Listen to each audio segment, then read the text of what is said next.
સુરતના કઠોરમાં હત્યાની કોશિશના ગુનામાં જામીન પર છૂટ્યા બાદ આરોપીએ વકીલ પર હુમલો કર્યા હોવાના ગુનામાં ઉત્તરાયણ પોલીસે પિતા પુત્રની ધરપકડ કરી જેલના સળિયા પાછળ ધકેલ્યા હતા.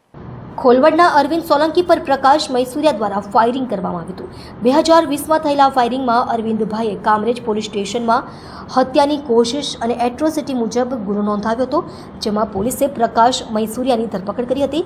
પ્રકાશ મૈસુરિયાએ અવારનવાર સૌરભને સાક્ષીમાંથી હટી જવા માટે ધમકી આપી હતી.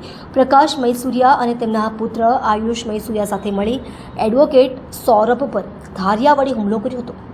આ હુમલામાં ગંભીર રીતે ઘવાયેલા સૌરભને હોસ્પિટલે ખસેડી સારવાર અપાઈ હતી.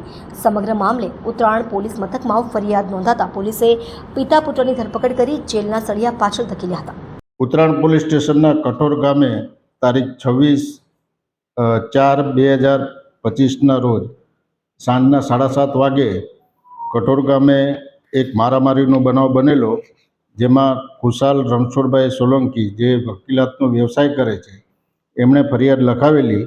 એમને આ કામના આરોપી પ્રકાશ કાંતિલાલ મૈસુરિયા અને આકાશ પ્રકાશભાઈ મૈસુરિયા કે જેઓના વિરુદ્ધમાં કામરેજ પોલીસ સ્ટેશનમાં અગાઉ ગુનો દાખલ થયેલો હોય 307નો, એની અદાવત રાખી અને સાક્ષીમાં ફરી જવા માટે દબાણ કરી ધમકીઓ આપી અદાવત રાખી એને માથાના ભાગે ધારિયાના ઘા મારી ઈજા કરેલ છે અને હાલમાં ભોગ બનનાર હોસ્પિટલાઇઝ છે.